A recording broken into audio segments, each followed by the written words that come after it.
Well, our special guest this podcast, he's an author, he's a comedian, he's many, many things, Joel Walkowski.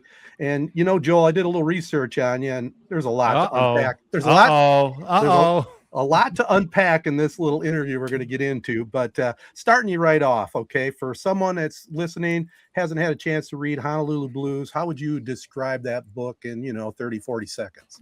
Honolulu Blues, it tells the story of every Detroit Lions failure and every hard thing my family ever went through, because it's just one big story. I think we've all watched those games that are disappointing and they're like, oh, the Lions lost because my team's never going to win. And what does them losing say about me? So I dedicated the book to like figuring out like how being a Lions fan shaped me, and just the things that happened in my life, like kind of shaped the story in an interesting way. Like many people, team was given to me by my dad.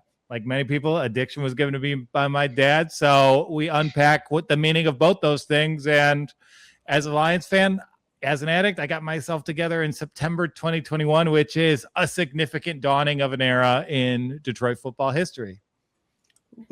Keep going. Okay. And as I'm writing the book, so I know I'm sober. I started writing it as like a sobriety exercise because when I was young, I had a promising writing career that like I kind of did in myself. And in my addiction group asked me, what's your dream? And I thought of this exact book, and I got to work. I started scribbling by hands. But at the same time, I became my father's caretaker. He was facing the end of his life. So I moved to Indiana. I was writing the journals. I'd be, Dad, what do you think of these journals? And he signed off on it. But that was late 2023 as the Lions went on the first run that I was really aware of. I'm about to turn 40. 1990 was a glimmer. So it was this kind of beautiful last chapter for us. So after a lifetime of the Lions letting me down, they kind of made the end of my dad's life a lot more fulfilling and interesting than it would have been otherwise. You talk a little bit about your dad. I mean, just from my understanding, his nickname is Banjo Bob. Is that correct? I mean, where did that nickname come from? And then when did you kind of realize that, hey, the Lions are kind of a big part of what kind of helps us connect, maybe more than anywhere else? Yeah, and I think it was Banjo Bob. So he fell off a ladder when I was 14. He was a master guitar player. Banjos are lighter than guitars. So for the rest of his life, he dedicated himself to banjos, leather making, and Detroit sports. So he owned 17 banjos. He could really pluck with the best of them. He moved to rural Indiana, not for a woman, not for a job, to be around the banjo makers. And you're going to take on your father's interest. And banjos, I hate them. Let's be clear, they do nothing for me. So that took on the Lions were the one I fixated on. And in terms of a special relationship with my father, I think he had his own style of going to games where he'd make me wait after for autographs at the Silverdome. He'd make me collect cans, and we'd use the cans to get a Little Caesars pizza on the way home. So it was a different way of doing things that was clear to me even as a young man. You talk about the addiction, and I mean, I'm not trying to make light of the situation, but I always joke with people that being a Lions fan, you have to have some sort of addiction issue if you're going to be a lifelong Lions fan, because there's no way that you'd want to put yourself through those 3-4 hours every Sunday watching the Lions. Ted's been doing it his whole life, much longer than any of us. So you have to be somewhat of a sick individual to put yourself through a Lions fandom for a whole lifetime. And you're absolutely right. And to make fun of addiction, make light of it, when you're in the rooms, there's a lot of laughter. There's a lot of joking around when you address your demons. You're being so vulnerable, you can't help but laugh at some of the stuff. And the way, it's not even just the dedication, it's the way my week revolves around Lions football. On Tuesday, I start to get that itch. On Sunday mornings, I have my little ritual. So I'll always be an addict. I just harm reductively. I channeled it towards my relationship with this team. Yeah. I've jokingly, but not jokingly, tell my wife, I have 2 younger kids, tell my wife on Sundays, so from about 1 to 4, you guys know what I'm doing. If we're doing something on Sundays, going for a walk, going to the park, doing something like that, it's going to be about 4:30, 5 o'clock on Sunday evening. And sometimes my mood is dictated by how the Lions play. So I think we're all in the same boat sometimes with that thing. Absolutely. And for me, my thing is I'm a basketball player. I started to schedule a basketball game Sundays at 5 p.m. every week for all of my friends, just because like it was some of the doldrums of the Caldwell era. I knew I might not be happy, and I was trying to go to the bar and see my friends without drinking. So it was like, oh, have this thing where I won't be upset about the Lions game, and it worked really well for me. Yeah. I want to ask you real quick. Sorry, Jared, to cut you off. You're good. Before I forget this question, because I know we're probably going to get to a lot of stuff. You mentioned 2023 real quick, and obviously with the connection with your dad and everything, that's a really cool layer of this whole story. But we've talked before on the podcast about that season and how, so this is a little more of a football, the fandom question.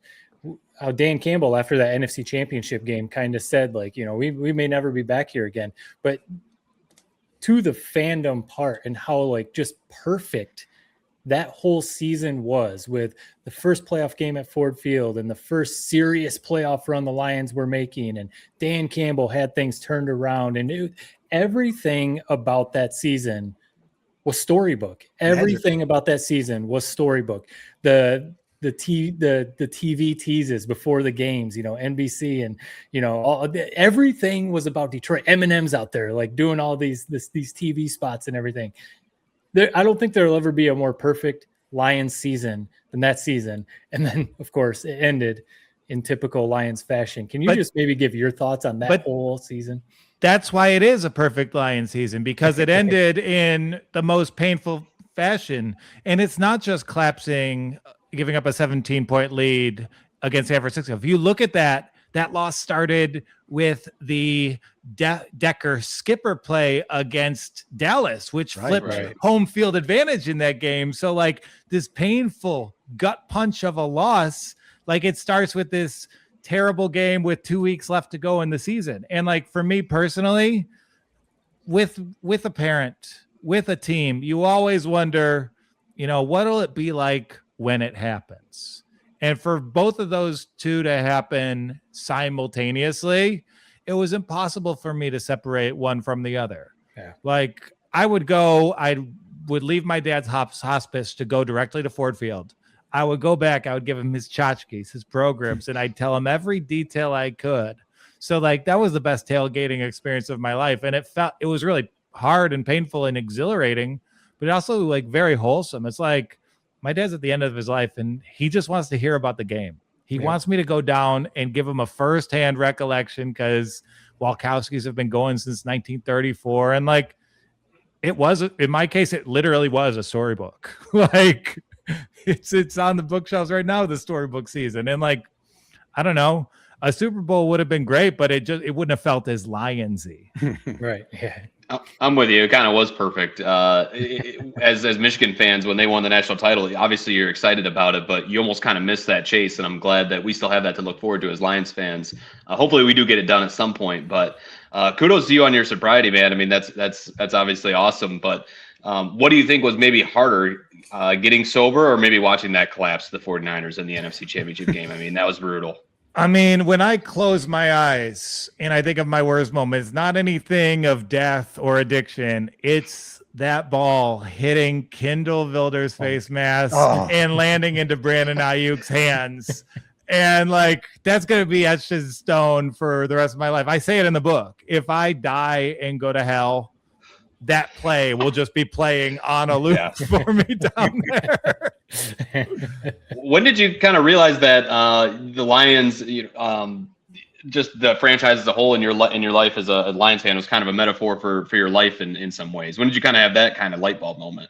I think it was, so I was an addict very early, and I was kind of homeless, and I couldn't quit drinking and using substances. But we had this young quarterback, and I was like, you know what? I'm going to make it in this world. He's going to lead us out of the cellar. So I had nothing going for me at this point in time. And I projected so much onto Matthew Stafford, not because it was not smart, not because it was rational, because I needed to. Like, I was living out of a van watching that Browns game on a pirated stream on my laptop, which was the only thing I owned. And that got me through it. Mm-hmm. So like right there, I was like, oh, these guys are my guide. It's amazing. And, and again, I congratulate you as well. It's been quite a battle to get to 40 years, right? I mean, where you're at right now, but you do it with humor. And part of that is you're a comedian, right? You get out there and do some stuff. Yeah, and like if you go to a comedian set, if you were to write down the topics that get the most laughs, like it's not the lightest things in the world. No one tells jokes about the great day they had. They talk jokes about the hardship, and it's that sort of gallows humor. And like, I do think that stand-up like helped me as a storyteller, just because like word economy so much. Like to finish the book, I read it all out loud and massaged every word so the punchlines hit. And like, I don't know if you guys have read it, but there's like, there's these primary storylines, but in between I do like these jokey footnotes where it's just like, jokes on Stafford and Patricia and all the guys that are near and dear or we hate a lot that you could probably get their noses rubbed in it a little bit. Yeah, no, I'm definitely going to be picking the book up and giving it a read. I already was interested when Ted mentioned it, but after talking to you already, it makes me even more interested in reading it. The four of us clearly are sports junkies, especially when it comes to the Lions. And as Jared mentioned, the three of us are Michigan fans as well. And go Blue also. So Blue, I'm aligned with you guys there. All right. There you go. I knew I could pick up on that. I knew I liked you even more because of that. Talking about your connection with your dad, and Jared kind of asked you the question. Ted has talked about his lifelong watching sports with his dad. It was the same for me watching sports my whole life with my dad. That's where my fandom, my first memory is watching the Tigers and the Bad Boys Pistons with my dad and the Fab Five with my dad. And, Jared has similar memories too.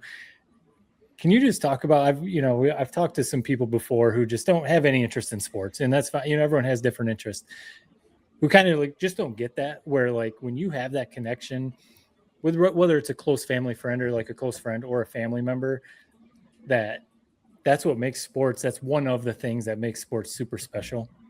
Absolutely. And it's quality time where you're on the same wavelength, which is like a really beautiful thing. Like spending 3 hours with anyone is a significant amount of time. And like, we want the same outcome. We're going to be thinking the same worries. We're going to be exalting at the same happenings on the field. And like, there's a connectivity to it where it's like, hey, our moods are attached to the outcome of this thing. And there is a type of intimacy with it.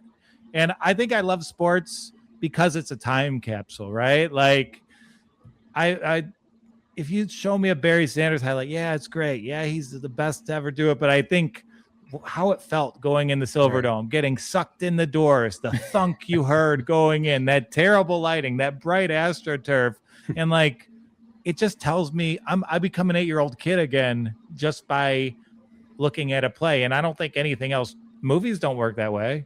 Maybe a little bit, but to have that shared experience and that thread that like everyone in your life holds on to the same one, it's pretty interesting. Mm-hmm. One thing I thought was kind of crazy about your story is, I mean, you wrote about how you're on Adderall at 7 years old. I've done Adderall one time in my life when I was out at a party in college, and I remember thinking this is basically cocaine. Is how I imagined that would feel. It was insane. I guess it's just kind of interesting to think that somebody that young would be on that. And then what do you think? It just seems like Adderall is kind of everywhere, and it's pretty commonplace for a lot of people to be taking it nowadays. I guess kind of a weird question, but overall your thoughts, I guess, on Adderall and it's what's good about it, what's going to be bad. No, and like what's good about it is that you fixate on something. And for me, I became like a junkie, not because I was down and out, not because I was partying. I was ambitious.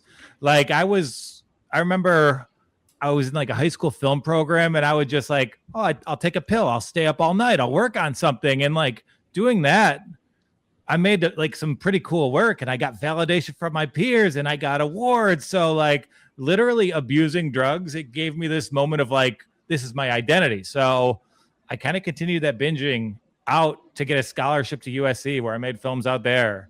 I did it to like write essays that my first thing I ever wrote got published. And then I did it to, I wanted to like write a great book. So I kind of holed up and I drank myself like very close to death. I needed 14 blood transfusions. So like the identity and the substance had merged where like, I didn't think I could do anything without it because I started so young, it had been the fuel behind all of my major milestones. So I really needed to like go back to the square one and reinvent myself.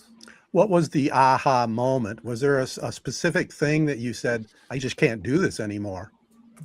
I mean, really, even drinking myself to death, I drank for another 7 years. Like I kept abusing, whereas like, it's not linear. And like having to go back to the hospital for a second round of blood transfusions, knowing how my mom felt about it, knowing that I was an alcoholic. I moved to New York. I didn't move to New York to do anything. I moved because no one would know I was an alcoholic and a pillhead here. So I was like, oh, fresh start.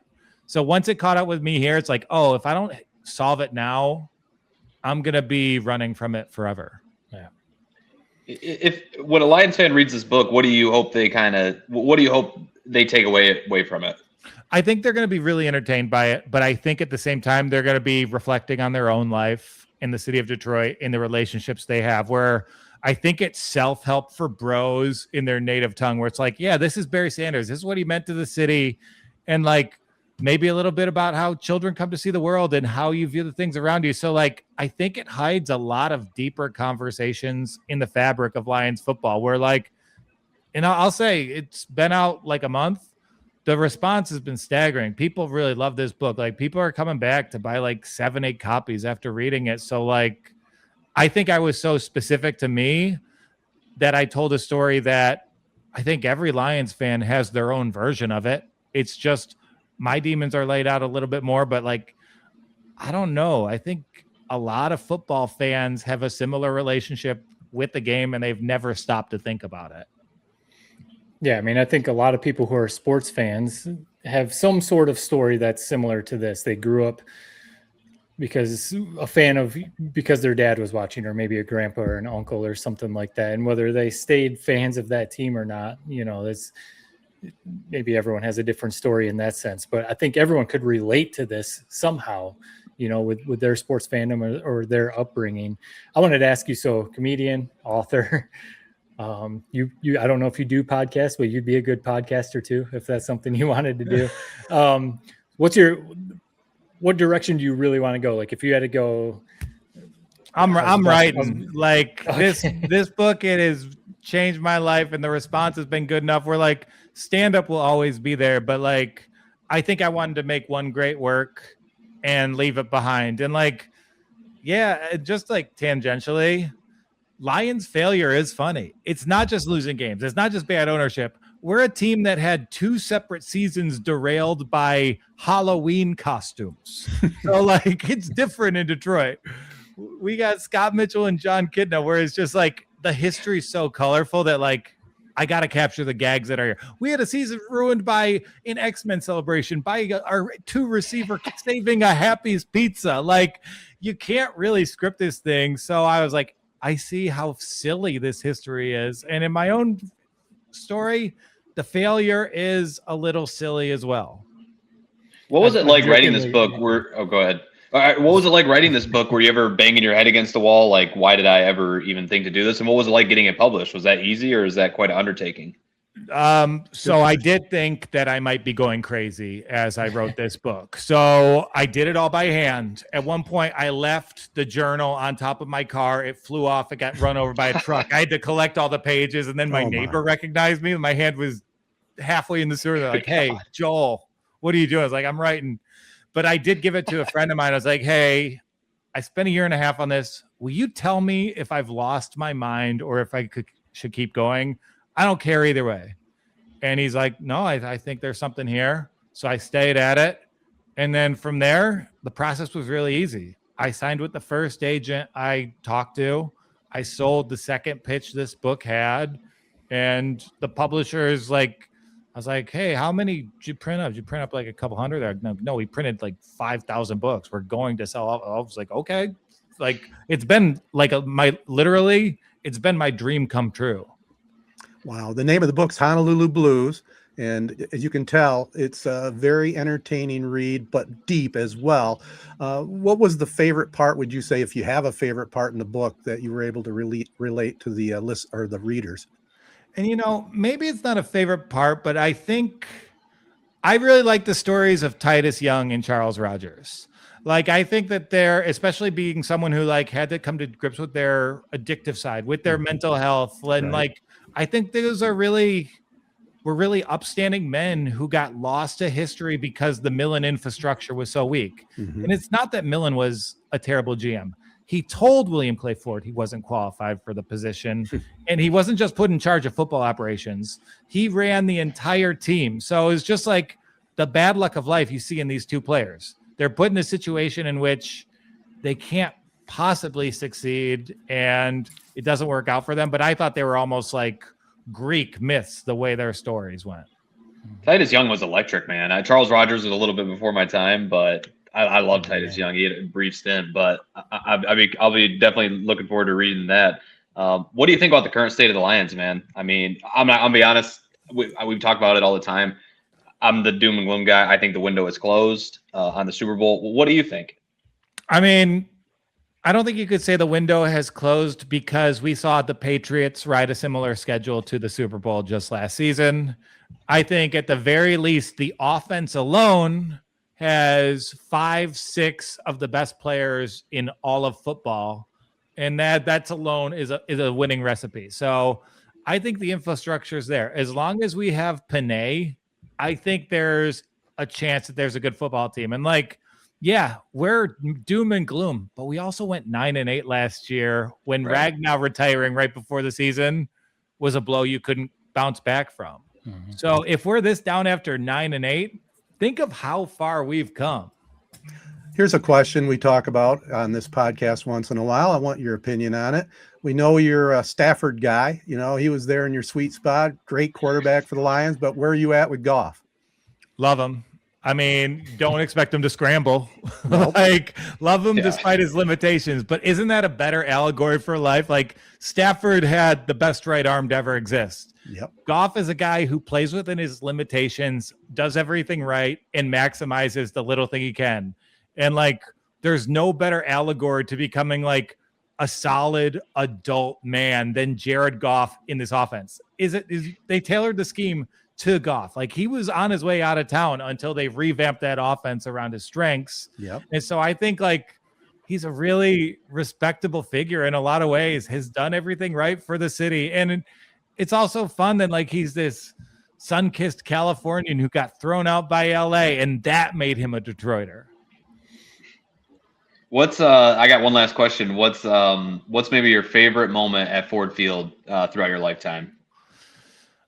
Okay, so it's the last time I'm taking my dad to the Thanksgiving Day game, and he's older man. He insists on driving, and we get into the game. It's an ordeal. It's Thanksgiving. You got to pass the parade, and we get past security. He's in a panic, and he lost his keys. He's pretty old at this time. I go to security, the keys aren't there. The guest services, the keys aren't there. And then like I kind of look at the situation like, you know what, the keys are gone, but let's just enjoy the game. So I go to sit down and they're like, all right, Aretha Franklin's here. Everyone rises for the national anthem. My dad takes off his hat. The keys fall in between us. And like, it's one of the best national anthems ever. I laughed throughout the entire thing. It was the most perfect moment I've ever had. And then like, we did, I believe it was Darius Slay. He jumped a Sam Bradford pass to win that one. And there was always rumors that Sam Bradford stayed at Oklahoma an extra year to avoid Detroit. So I really took a lot of saber ones. So like, that's my favorite Ford Field moment. It's pretty funny. Wow. Well, this has been awesome, Joel. We appreciate the time. Again, before we let you go, though, give our listeners a final sales pitch, why they need to pick up your book, where they can follow you, that type of thing. Okay, the book is Honolulu Blues, How Loving a Losing Football Team Created a Winning Man. I would never call Lions a losing football team. The publisher did that. But I can say without too much hyperbole and exaggeration, it's one of the best reviewed nonfiction books of the year. And people are going crazy about it. And if you buy this book after this podcast and you don't like it, request me on Venmo. I got you. Like wow. I gave 4 years of my life to this thing. I think you'll be entertained. I think you'll laugh. I think you'll cry. And I think you'll really love this book if you love the Lions.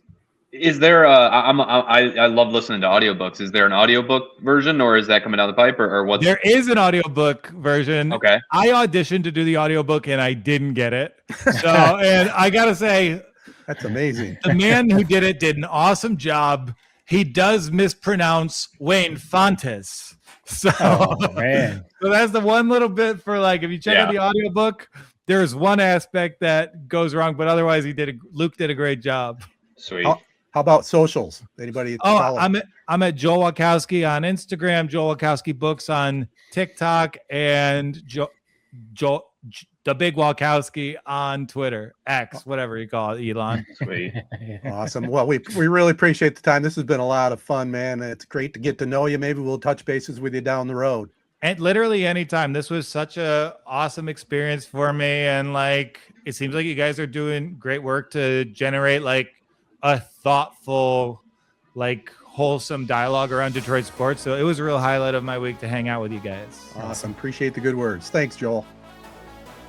This is Jim from Success Group Mortgage in Owasso, Michigan, a proud Corona graduate and enthusiastic supporter of the 3 Point Pod. If you're interested in purchasing a home or possibly refinancing, give us a call, 989-720-4380. 989-720-4380. Well, guys, that was a lot of fun. You never know when you get somebody lined up as an interview you never really talk to. But man, that book sounds awesome. I haven't had a chance to read it yet, but I am going to buy it, and I'm looking forward to it. He's one of these guys just like us. I'm the oldest guy, so I've suffered the longest with the Detroit Lions. He sounds like he's about 40 years old, but he had a special bond with his dad, and you guys know too.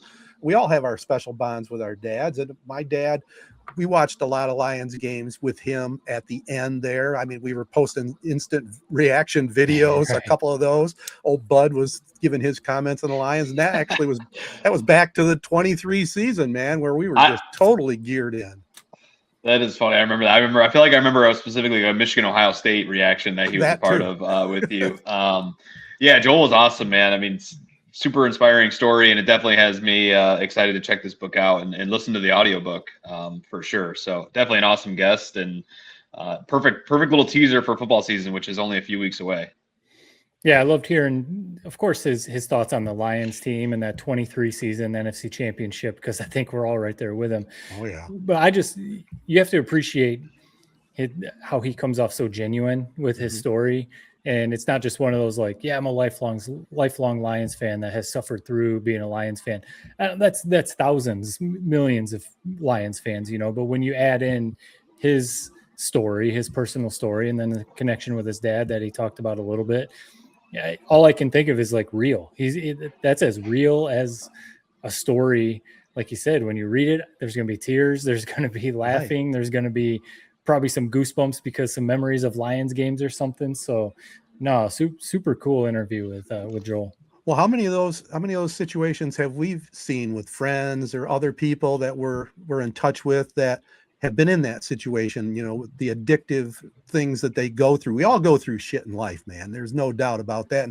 And, hopefully you bounce back and get out of it, but he went through a whole hell of a lot. Yeah. And you could tell by that interview, he's doing well, and damn, congratulations. That's amazing. Hopefully he just keeps it going. Doing well. And you have to think that, he kind of touched on it a little bit, that the relationship with his dad and the Lions fandom connection was at least part of what maybe helped him, claw his way out of it. So definitely cool, and looking forward to reading that book for sure. Amen. Well, we might just get into more Lions talk. We'll have some other sports we're going to get into right after this.